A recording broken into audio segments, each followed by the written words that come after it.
자, 여러분 지난 시간 제1과에서 예수 그리스도는 누구신가에 대해서 말씀을 나눴습니다. 예수님은 하나님께서 보내주신 유일한 구원자라고 나눴죠. 우리 예수님께서 내가 곧 길이요 진리요 생명이니 나로 맘지 않고는 아버지께로 올 자가 없다, 분명하게 말씀하셨어요. 예수님이 유일한 길이다라고 하는 것이에요. 그래서 사도행전 4장 12절의 말씀을 보면 거기에 베드로가 고백하기를 천하 인간에 구원 얻을 만한 다른 이름을 주신 일이 없다 그러셨어요. 구원받는 길은 예수밖에 없다는 거예요. 여러분, 그 예수가 우리의 구원자가 되기 위해서는 이 땅에 오셔야만 됐어요. 그래서 그는 하나님이셨지만 인간의 몸을 입고 오셨지요. 인간이지만 그러나 죄가 없으셨어요. 죄가 있는 사람이 죄인을 구원한다는 건 역설이잖아요. 그래서 우리 예수님은 죄 없으신 그분이 우리의 죄를 담당하신 내용을 오늘 조금 더 구체적으로 나눌 거예요. 그래서 우리 예수님께서 우리의 구원을 위해서 무엇을 하셨는지, 그래서 결국 우리에게 주어지는 이 축복을 통해서 우리는 어떤 삶을 살게 되는지를 나누게 될 것입니다. 자, 오늘 제2과, 그래서 우리의 믿음의 근거 되신 예수님에 대해서 좀 더 나아갈 텐데요. 믿음이란 무엇인가? 여러분, 박스 안에 있는 내용을 큰 목소리로 우리 함께 호흡을 맞춰서 큰 목소리로 한번 읽어보시죠. 교회를 다니게 되면 박스 안에 있는 내용 시작. 아멘. 제가 지금 휴가 중인 안식의 시간을 보내고 계신 우리 이병희 장로님께 제가 어제 안부 문자를 드렸습니다. 사랑하는 장로님, 저는 잘 퇴원해서 잘 회복하고 있습니다. 장로님 안 계신 자리는 크지만 빈자리가, 그래도 앞서서 헌신하시는 또 성도님들과 또 충성자들에 의해서 교회가 은혜 가운데 잘, 여름 성경학교도 초등부 잘 마쳤습니다. 장로님, 교회 너무 걱정하지 마시고 편한 쉼을 누리십시오. 그리고 성경학교 한 거 목사 태어난 사진과 더불어서 보내드렸더니 장로님 또 장문의 답장이 왔습니다. 장로님은 늘 저한테 문자를 보내실 때 10년이 넘게 늘 동일하게 쓰는, 그래서 목사를 목사로 만든 분이 목사답게 그나마 만들어가게 하신 분이 그분이십니다. 장로님이 그렇게 쓰셨습니다. 사랑하고 존경하는 목사님, 보고 싶습니다. 또 교회도 궁금하고요. 교회에 대해서는 직간접적으로 듣고 있습니다. 빨리 가서 교회에 힘이 되고 싶은데 목사가 쉬라고 하는 것에 의미가 있을 거라고 생각해서 교회를 위해서 기도하고 특별한 하나님의 섭리를 기다린다는 거죠. 저는 그 답글이 이렇게 가슴으로 다가왔습니다. 교회를 향한 이 애틋함이 목사의 마음이나 장로의 마음에 함께하고 있기 때문에 그렇습니다. 안타깝게도 많은 교회들이 장로와 목회자와의 관계가 이상해졌습니다. 왜 그러냐면 하나님을 서로가 의식하지 않고 있기 때문에 그렇습니다. 참 심각한 겁니다. 우리의 믿음의 대상에 대해서 정확하게 인식이 된다면 교회 안에서는 영적 질서가 당연한 것입니다. 여러분, 사람은 무엇을 믿고 의지하느냐에 따라서 그 사람의 인생의 방향이 이렇게 어떤 방향으로 걸어가게 되는지를 알 수가 있습니다. 돈에 관심에 초점을 맞춘 사람은 돈에 인생을 겁니다. 그래서 돈이 있을 때는 행복하지만 내가 믿음의 대상이었던 돈이 어느 한순간에 그것이 오히려 빚으로 내게 다가오면 그것 때문에 버거워하고 힘들어합니다. 그리고 슬퍼합니다. 어떤 사람들은 권력이나 또 어떤 명예나 이런 것들을 내 삶의 목표로 세웁니다. 그것이 내 믿음의 근거가 되어버렸죠. 하지만 그런 것들이 사라질 때, 우리가 정치사에서 보지 않습니까? 사라질 때 그렇게 낭망하게 됩니다. 여러분, 실화인데요. 샘터 우리 상가에 있을 때 하나님이 은혜를 베푸셨어. 성도들이 새벽마다 나오시는데 제일 많이 모인 교회였습니다. 지역에서 가장 좀 큰 교회들도 있었지만 저희 교회를 못 따라왔습니다. 매일 새벽 기도가 100여 명씩 넘었으니까요.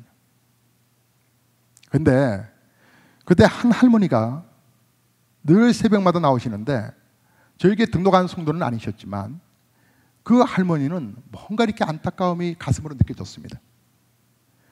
그 할머니하고 어느 날 제가 늦게 기도하다가 할머니와 기도가 같이 동일하게 끝나서 예배당을 나가는데 할머니 손을 잡아드리고 싶었습니다. 그분이 80이 넘으셨습니다.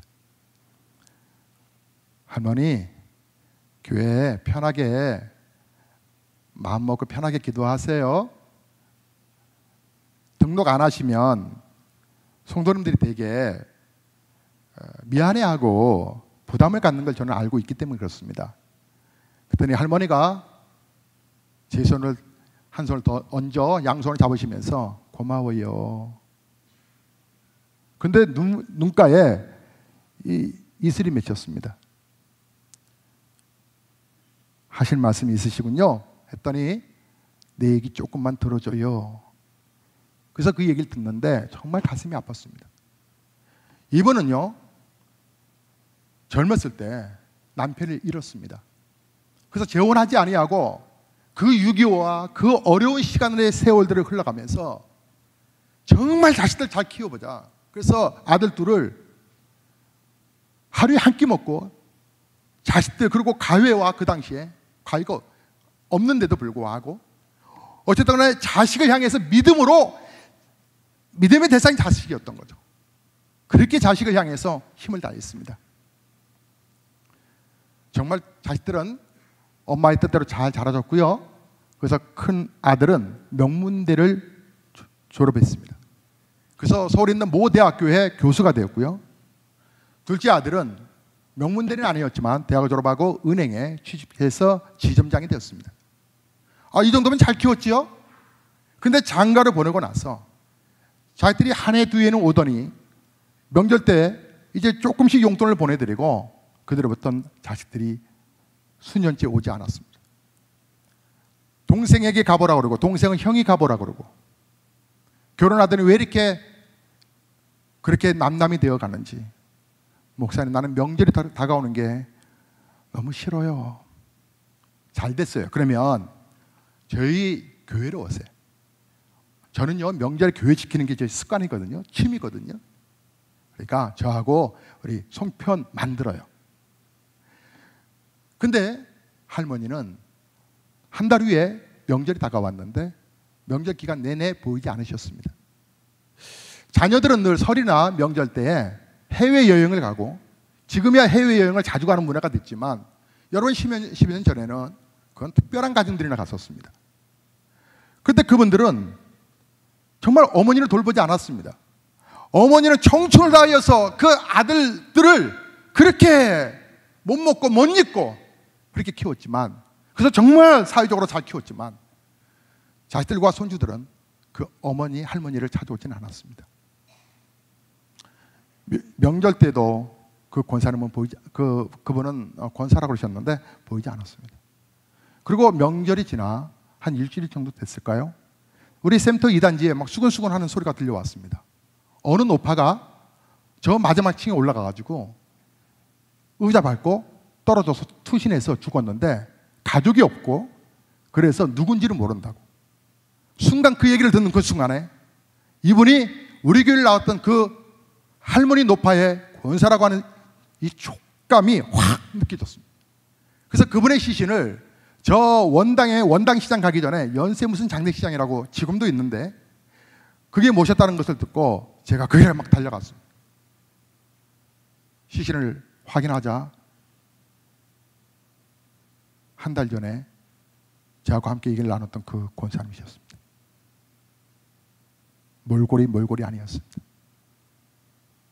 내가 내 자식에게 그렇게 생명을 다하여서 키웠는데 그 자식은 지 살겠다고 부모를 버렸습니다. 여러분은 정말 여러분이 기대하고 소망하는 믿음을 갖고 있는 것에 그것이 영원할 것이라고 생각하십니까? 예전에는 대기업에 취업을 하게 되면 정말 그냥 편하게 그렇게 직장 생활을 했습니다.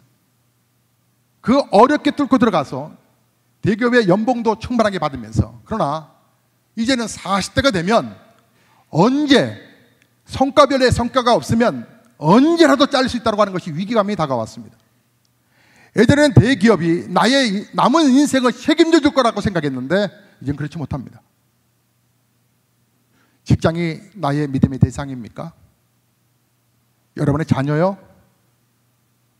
여러분이 근거로 삼고 있는 모든 것들, 오늘 주님은 세상의 허망한 것들로부터 벗어나라고 말씀합니다. 자, 여러분 교환을 좀 보시겠습니다. 믿음이라고 하는 것이 무엇인지 우리가 정립해 갈 텐데요. 자, 먼저 1번, 먼저 참 믿음이 아닌 것부터 생각하도록 하겠습니다. 먼저 지적인 믿음인데요. 야고보서 2장 19절과 20절 말씀 다 함께 읽겠습니다. 믿느냐? 잘하는도다. 귀신들도 믿고 떠느니라. 하는 사람아, 행함이 없는 믿음은 헛된 것인 줄을 알고자 하느냐. 내가 하나님은 한 분인 줄 믿느냐? 맞아. 그런데 귀신도 안다는 거예요. 중요한 건 아는 거냐, 행함이냐. 아는 것을 행함이냐, 아는 것으로 끝나느냐. 사람들이 흔히 가지고 있는 잘못된 믿음 중에 하나가 뭐냐면 지적인 믿음입니다. 근데 이 지적인 믿음이라고 하는 것이 머리로만 안다는 거죠. 여러분, 머리에서 가슴까지 내려오는 거리를 사람의 목 차이에 따라서 조금씩은 뭐 긴 사람, 짧은 사람이 있잖아요. 그러니까 거기서 조금 다르겠지만 성인은 머리에서 가슴까지의 거리를 45cm라고 말합니다. 줄잣대로 이렇게 재보면 대충 그 정도. 근데 어떤 분은 30년이 걸려서 가슴으로 내려온 분들이 있습니다. 어떤 분은 신앙생활 10년 하면서 그때서 내려옵니다. 어떤 분은 예수를 믿고 이 생명의 예수의 믿음의 대상이 누군지를 정확하게 알아. 바로 가슴까지 내려온 분이 있습니다. 머리로는 압니다. 그냥 가슴이 식어져 버렸습니다. 가슴이 식어져 버리니 예배 시간이 지겨운 겁니다. 내 가슴이 알아. 안다라고 하는 것 때문에 감동이 가슴이 뛰지 않습니다. 여러분은 어떠하십니까? 머리로는 예수를 인정하면서도 가슴으로 받아들이지 않는 그런 믿음이 있다면 바른 신앙으로 돌아와야 되지 않겠습니까? 지적인 믿음이 훌륭한 것 같지만 안다라고 하는 것이 바로 교만함이라고 하는 것입니다. 자, 두 번째, 현세적인 믿음을 갖고 있는 사람들이 있습니다. 마태복음 15장 8절의 말씀을 읽겠습니다.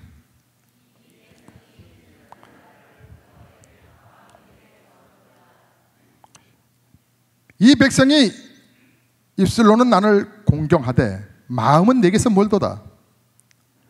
현세적인 믿음이라고 하는 것은 다른 말로 표현한다면 그 중에 하나가 기복신앙일 것입니다. 많은 사람들이 예수님을 믿으면 복받을 거라고 생각합니다. 틀린 말은 아니지만 전부가 아닙니다.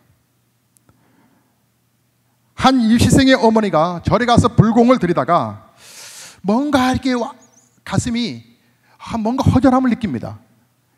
그러면 교회 가서도 한번 하나님께 자식을 입시 잘 길이 열려달라고 기도할까 해서 교회로 옵니다.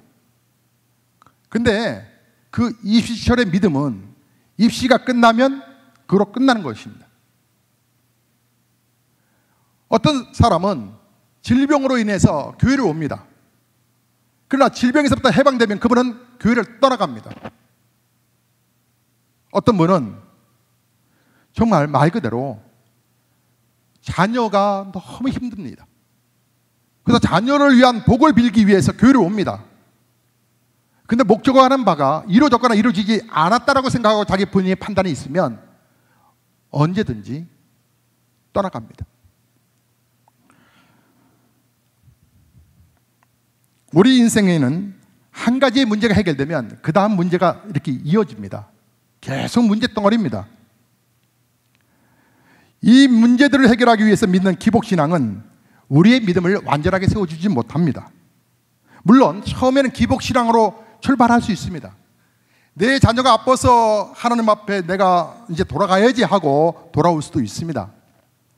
하지만 기복신앙에서 참 믿음으로 여러분 발전해 나가야 후회함이 없는 것입니다. 또 하나의 여러분 이 현세적인 믿음 속에서 조심해야 할 것이 있습니다. 이단입니다. 이단은 여러분의 영혼을 파괴시키는 것입니다. 여러분의 가정을 파괴시키는 것입니다. 여러분 차라리 성경에서 벗어나면 그건 타종교입니다. 타종교입니다. 그러나 성경의 말씀에 딱 얹혀져 있으면 그건 이단입니다. 이단은 처음엔 자태를 드러내지 않습니다. 어느 경우에는 3년이 지나 5년이 지나 10년이 지나도 자태를 나타내지 않습니다. 그래서 교회 뒤쪽에서 계속 험한 소리를 합니다. 은혜롭지 않는 얘기를 통해서 이단의 사상을 보이지 않게 뿌려갑니다. 결국 본인도 망하고 그의 자녀도 망하고.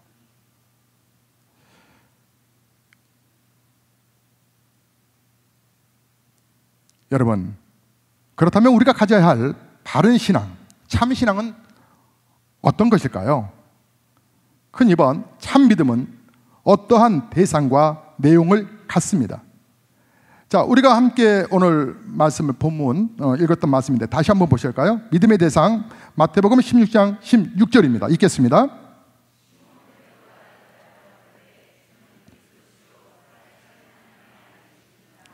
여러분 교회를 다닌다고 여러분 그렇게 하지만 정말 자신이 누구를 믿는지 그 대상이 분명하지 않으면 이단이든 또 타종교든 그 유혹에 쉽게 넘어갑니다. 바른 신앙은 믿음의 대상이 분명한 신앙입니다.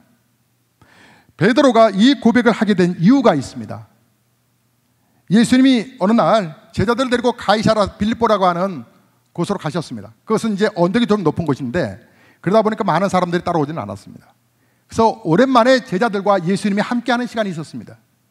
그때 우리 예수님께서 사람들의 반응이 궁금했습니다. 야,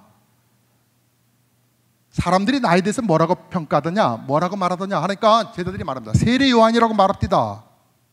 어떤 사람은요, 예수님을 향하여서 엘리야라고 말합니다. 어떤 사람은 에레미야라고 말합니다. 그게 여러분 세 가지가 다 뜻이 있습니다. 에레미야는요, 박애주의입니다. 박애주의. 이 아픔과 상처와 고통 속에 있는 사람을 국률한 마음으로 돌보는 겁니다. 예수님의 마음에 그 마음이었거든요. 엘리야는요, 당시에 하나님의 말씀을, 하늘의 비밀을 그대로 선포하는 위대한 이 유대인들에게 있어서는 정말 위대한 하나님의 종이었습니다. 700년 전에 그렇게 선포를 했었거든요. 그런데 예수님의 말씀에는 하나님의 말씀하시는 것 같은 그것을 그들은 다 느끼고 있었습니다. 저번에 꼭 엘리야가 다시 온다 했는데 저 엘리야 아닐까? 어떤 사람들은 사회개혁에 앞장섰던 세례 요한의 모습을 보았습니다. 예수님의 모습이 세례 요한같이 이 폐역하고 이 세상을 향하여 우리 예수님이 아주 신랄하게 비판하셨습니다. 세례 요한 같은 그 모습을 보고 사람들이 그렇게 평가했습니다. 근데 우리 예수님은 그 얘기를 듣고서 이렇게 하신 게 아니라 뭔가 답답하셨던 것 같습니다. 그래서 제자들에게 다시 묻습니다. 그렇다면 너희는 나에 대해서 누구라고 생각하느냐? 자, 여러분 집중하십시오. 여기가 포인트입니다. 여러분 다른 사람이 들은 이야기를 전달하는 건 쉽습니다. 그러나 내가 내 생각을 정립해서 말한다고 하는 것은 그리 쉬운 게 아닙니다. 여기에서 여러분 바른 신앙인가 아닌가를 알 수 있습니다. 제자들이 주저주저하고 뭐뭐뭐 그러고 있을 때에 베드로라고 하는 제자가 주는 그것이요 살아계신 하나님의 아들이십니다 라고 고백을 하자 예수님이 그 마태복음 16장 17절부터 어떤 반응을 일으키시냐면 바요나 요하나 바요나 시몬아, 야 참으로 놀랐구나. 야 네가 한 말이 아닌 것 같아. 하늘에 계신 하나님이 너에게 은혜를 베풀어 주셨구나. 예수님이 아주 감동하시는 내용이 성경에 유일하게 여기에 아주 강하게 표현되고 있습니다. 베드로의 고백이 성경 구약과 신약을 관통하여 핵심적인 고백을 했다라고 하는 것입니다. 그 말을 조금 들어가 볼까요? 주는이라고 하는 말은 나의 주님이시여, 주인. 그래서 주님이라고 하는 것은 예수님이 나의 정말 주인이십니다라고 하는 고백입니다. 그리스도시여. 그리스도라고 하는 말이 헬라어에서는 표현되는 발음입니다. 그리스도. 그게 뜻은 구별되다, 기름 부음을 받다, 구원자다 라고 하는 의미가 있습니다. 가장 강력한 뜻은 특별하다라고 하는 것입니다. 구별되다, 특별해. 이 말의 근거가 뭐냐면 구약 성경으로 올라가야 합니다. 구약 성경에는 이 같은 의미의 단어가 이렇게 표현합니다. 메시아. 메시아라고 하는 말과 그리스도라고 하는 말은 같은 의미입니다. 헬라어로 발음하면 그리스도, 히브리어로 발음하면 메시아라고 하는 이렇게 말을 합니다. 그런데 오늘날 교회를 다니는 성도들이 그리스도가 무슨 뜻이지요? 라고 물어보면 몰라요. 그리스도라고 하는 이름의 뜻을 몰라요. 여러분, 예수라고 하는 것은 구원자라고 하는 뜻입니다. 예수님은 나의 구원자라고 하는 뜻입니다. 예수, 구원자라고 하는 뜻이 있고요. 그리스도라고 하는 말은 좀 전에 말한 것처럼 그분이 하신 일, 그분의 능력, 그분의 직업. 예수 그리스도는 바로 그리스도이십니다 라고 말할 때 이 그리스도, 메시아라고 하는 말의 의미가 조금 더 여러분 설명을 해드리면, 구약시대 때는 특별하게 하나님 앞에 쓰임받는 사람들, 그래서 선지자로서 하나님 앞에 나아가 하나님께 또 들은 말씀을 백성들에게 쫙 전파하면서, 그것은 왕도 예외 없습니다. 선지자의 말에 모두가 다 순종해야 합니다. 그 선지자는 우리 가운데 특별하게 하나님 앞에 구별되어서 뽑았다. 그래서 하나님께서 그 선지자에게 기름 부음을 받게 합니다. 머리에. 구별된 분입니다. 그래서 그 권위를 모든 백성들이 존중합니다. 인정합니다. 또 하나, 제사장. 제사장이 임명되면 제사장은 백성들의 죄를 하나님 용서해 주세요 라고 하나님 앞에 나아가 백성들의 죄를 하나님 앞에 고백하면서 용서해 달라고 간절히 기도하는 그러한 사역자입니다. 그래서 제사장 외에 그 누구도 하나님의 성소 안에 들어갈 수가 없습니다. 구별된, 우리들 가운데서 구별됐습니다. 백성들의 죄를, 특별히 나의 죄를 용서해 달라고 대신 기도해 주는 제사장을 그들은 소중하게 여겼습니다. 그래서 하나님께서는 이스라엘 백성들이 여리고성에 딱 입성했을 때에 모든 12지파에 각 땅들을 다 나눠주시는데, 그러나 유독 레위 지파만은 땅을 분배하지 않으셨습니다. 레위 지파에게는 땅을 왜 분배해 주지 아니하셨냐면, 레위 지파들은 제사장 지파입니다. 그래서 11지파가 11조를 가져와서 제사장들을, 레위 지파를 먹여 살리는 겁니다. 레위 지파는 하나님의 일을 하는 겁니다. 하나님의 일을 하는 거고 다른 걸 하지 않습니다. 그래서 땅을 분배를 하지 않으셨습니다. 이 제사장의 사역은 특별했습니다. 제사장이 아니고는 우리의 죄를 용서받지 못하기 때문에 그렇습니다. 또 하나, 왕이 되면 당신은 우리 모두의 통치자이십니다. 그 권위에 순종합니다라고 해서 왕의 머리에 이렇게 기름 부음을 받습니다. 당시에 메시아라고 하는 말은 놀라운 신격적인 이름입니다. 그 이름, 예수님 안에는 속성이, 그분은 왕이시라고 하는 것입니다. 왕은 명령 한마디에 사람이 죽고 삽니다. 아무리 내가 억울해도 왕이 내리는 명령을, 우리 조선시대 때는 어명이라 그랬습니다. 그래서 왕이 내린 사약이라면, 어명이라면 그 어명에 모두가 다 절을 하고 오려 왕의 만수무강을 빌면서 사약을 받았던 것입니다.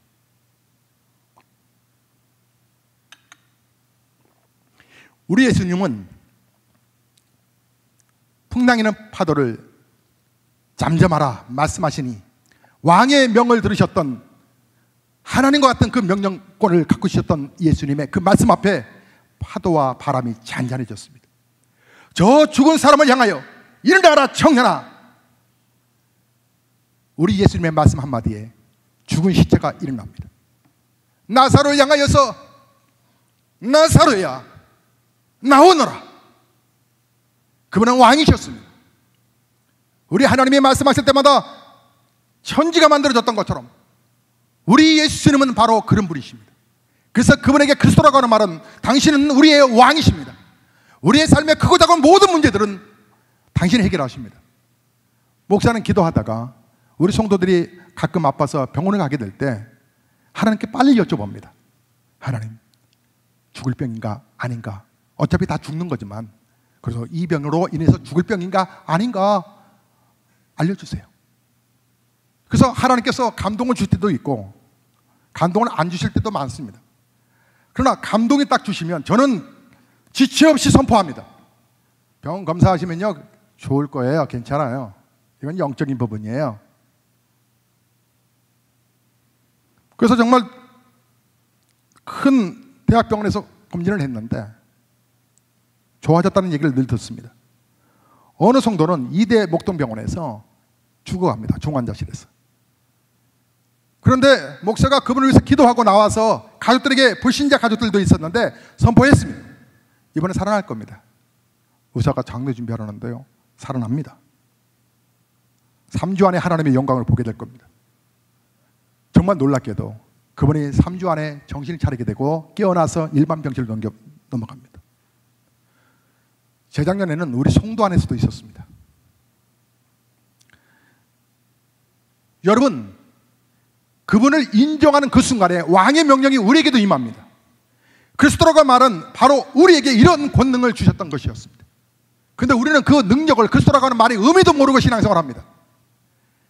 또한 그분은 대제사장으로서 우리가 어떤 죄를 범했든지 간에 그 죄를 바로 제사장은 하나님 용서해 주세요라고 짐승을 잡아 희생했던 것처럼 자신의 몸을 희생하여 우리 모두가 다 하나님 앞에 나아갈 수 있도록 길을 열어놓으셨던 분이십니다. 바로 그리스도이십니다. 왕이시여 선지자이시여 제사장이신 그분, 그래서 구원자이신 그분은 그러한 능력을 우리에게 왔던 것입니다. 베드로의 고백 속에 주는 그리스도시요 살아계신 하나님의 아들이시라고, 주는 그리스도시요, 그 부분 앞에 우리 예수님이 감동받으셨던 것입니다. 여러분의 신앙 고백은 무엇입니까? 교회를 반날 다녀도 예수가 도대체 누군지, 하나님의 능력을 어디서 공급되는지를 모른 채 신앙생활을 하니까 내가 그분 앞에 기도하는 것을 어려워합니다. 베드로의 고백에 이어서 하나님의 아들이십니다. 곧 당신은 하나님이십니다. 그 말입니다. 여러분에게 쉽게 예를 들기 위해서 경망스러운 예를 같이 붙여보겠습니다. 요즘 우리 성도님들이 가정들마다 강아지들을 또 고양이를 키우십니다. 어느 가정을 신방을 했더니 뭐 이렇게 사다리가 이렇게 옛날로 말하면 옷걸이죠. 이게 하나 이렇게 세워져 있는 옷걸이 같은 옷걸이가 있었습니다. 근데 그 옷걸이가 희한하게 생겼습니다. 한 3cm 간격으로 이렇게 턱이 하나씩 또 이렇게 있고 또 이렇게 있습니다. 이게 뭐지? 이게 무슨 조경대인가? 이게 뭘까? 궁금해하는데 고양이 놀이터랍니다. 고양이 놀이터를 한 1m 50 정도로 해가지고 칸칸이 이렇게 해가지고 고양이가 이렇게 올라가는 걸 좋아해서 이렇게 손수 남편께서 만드셨다는 겁니다. 고양이는 이제 예배 드리니까 아마 한쪽 방에다가 이렇게 들어놓은 것 같습니다. 여러분, 강아지들이 그렇게 귀여움을 떤다고 그래요. 저희도 딸아이가 그렇게 강아지를 키우자고 하는데 키우고 싶으나 저는 이 알러지가 있어서 너무 심합니다. 너무 힘들어합니다. 그래서 뭐 먹는 게도 좋아하지 않지만 키우는 개를 키우고 싶어도 못 키웁니다.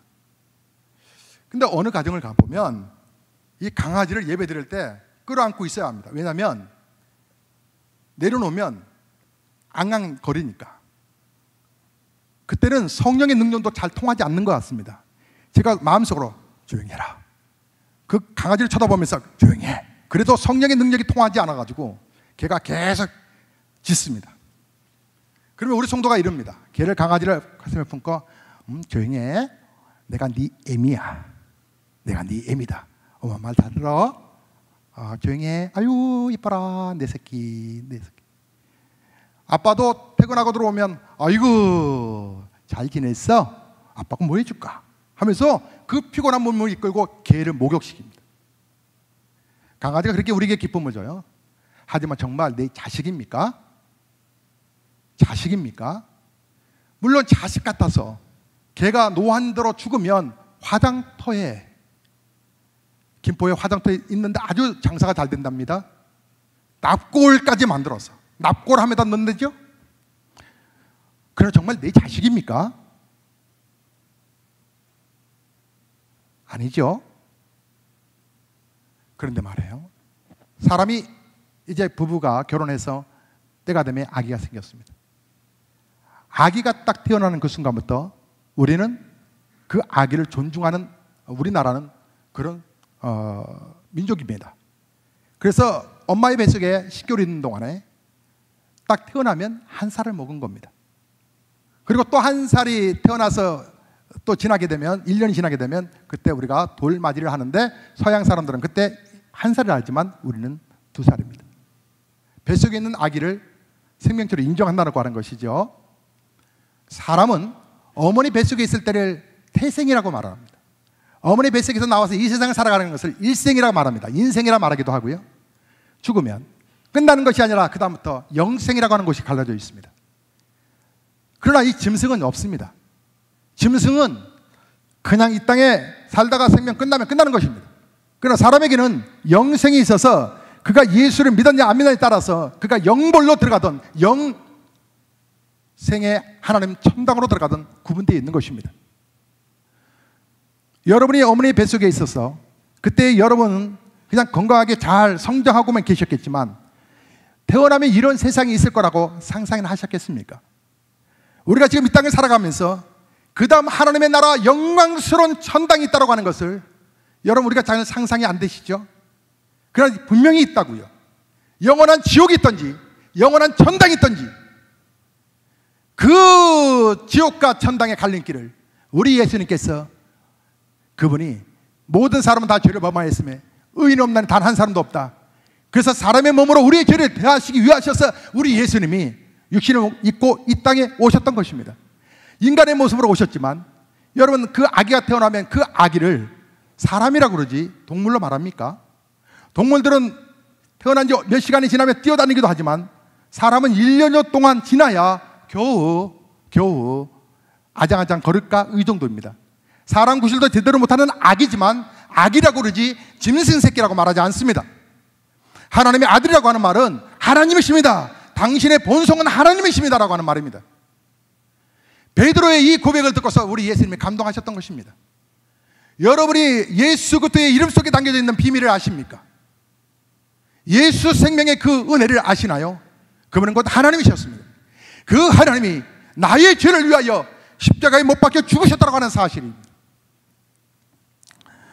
여러분,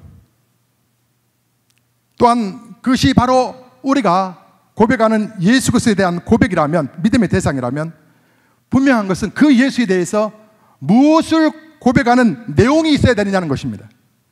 예수 앞에 예수가 오신 이유는, 자, 우리 성경 말씀 로마서 10장 9절의 말씀을 큰 목소리로 읽겠습니다. 시작.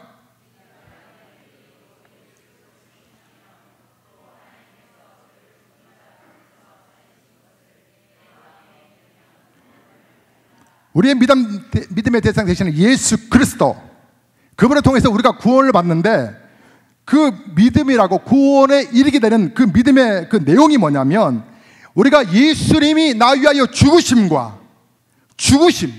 나 위하여 죽으셨다는 것을 인정해야 합니다. 어느 날 할머니가 며느리가 참 신앙이 아주 이뻤던 것 같아요. 그래서 어머니, 제 소원이 있어요. 어머니, 우리 교회 가요. 그랬더니 어머니가 노년에, 에휴, 그래 아들도 교회 다니고 며느리 저렇게 좋아하는 교회 가자 하고 교회를 나오셨습니다. 그런데 이제 6개월이 지나서 이제 교회에서 세례식이 있다고 해서 세례 준비를 위한 세례 문답이 있었습니다. 지혜로운 며느리는 집사님이었습니다. 그래서 어머니에게 세례 공부하는 내용을 알려드렸습니다. 예수님이 어머니 위해서 이 땅에 오셨어요. 예수님께서 나를 위해서 죽으신 거예요. 그래서 그 예수 믿으면, 예수님이 나 위하여 오셨다고, 그리고 내 죄를 담당하셨다는 것을 믿으면 하나님의 자녀가 되는 거예요 라고 하는 것을 계속 반복 핵심적인 내용이니까 가르쳤습니다. 이제 목사님하고 세례를 받는 분하고 할머니하고 면담의 시간이 됐습니다. 할머니는 이제 곧 세례를 받게 될 텐데, 근데 먼저 점검해야 될 게 있어요. 예수님은 누구의 죄 때문에 이렇게 십자가에서 달려 돌아가셨지요? 했더니 할머니가 거침없이 이렇게 말을 했습니다. 며느리 죄 때문에요. 며느리 죄 때문에 돌아가셨어요. 교육을 너무나도 잘 받으신 거죠. 어머니, 내 죄 때문에 돌아가신 거예요. 며느리 죄를 생각했어요. 예수님이 나 위해서 오신 거예요. 그래서 예수님이 나를 위하여 희생하셨다는 것을 가슴으로 느끼는, 머리에서 가슴으로 내려온 성도들에게 느껴지는 반응들이 하나 있어요. 그 반응들이 뭐냐면 예수를 위해서 살겠다는 거예요. 내 삶을 예수를 향해서, 내 예수를 위해서, 예수께서 나를 위하여 희생하신 그 희생을 생각하면, 그 죽으심을 생각하면 내가 그 안에서 헌신하고 충성하는 충성들은 그 어떤 것도 자랑이 될 수 없다고 하는 거예요. 그것이 바로 우리가 고백할 내용들이에요. 그것을 바로 고백하는 고백이 바로 신앙의 근거인 거예요. 그 다음에 죽으신 것이 끝나는 것이 아니라 예수님이 부활하셨다고 하지 믿어져야 되는 거예요. 그게 믿음의 내용이에요. 근데 여기가 너무 힘든 것 같아요. 목사님, 누구를 위해서 죽어간다는 거, 죽을 수 있으나 근데 다시 살아났다고 하는 것을 우리가 이성적으로 잘 못 느끼겠어요 라고 하는 말들을 하십니다. 맞습니다. 그래서 우리는 하나님의 피조물인 것이죠. 하나님을 어떻게 다 알 수 있겠습니까? 여러분이 주일 예배는 설교로 듣고 가는 시간이었다고 생각한다면 이제부터는 바꾸셔야 합니다. 예배는 하나님과 교통하는 시간이고 은혜를, 하나님의 음성을 듣는 시간이라고. 여러분, 이 시간이 하나님의 음성을 듣는 시간인데 우리 예수님께서 부활하지 아니하셨다면 저와 여러분이 예배 드릴 이유가 없는 것입니다. 그분이 바로 나 위하여 이 땅에 오셔서 십자가의 죄를 지시고, 그리고 우리 예수님이 성경대로 3일 만에 부활하셨습니다. 오늘은 시간이 여기까지 되어서 여기까지만 나누시고요. 3번, 4번, 5번은 이제 다음 시간에 또 간단하게 설명하고 제 3가로 넘어가도록 하겠습니다. 사랑하는 성도 여러분, 저를 한번 보시죠.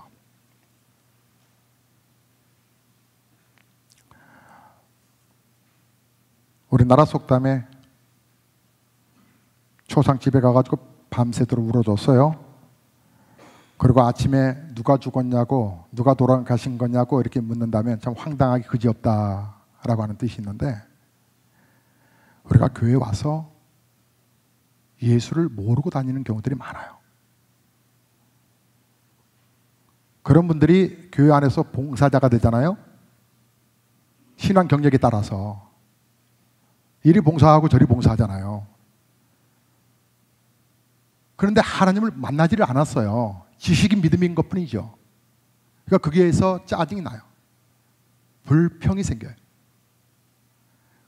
그러다 보니까 교회가 힘을 잃어버려요. 결국은 교회는 부패하게 되죠. 목사도 부패하고 성도들도 부패하고 하나님의 나라에 관심이 없게 되는 거죠. 그것이 무너짐의 시초인 것이죠. 자, 오늘 하나님께서는 우리가 모두가 다 복원하기를 원하세요.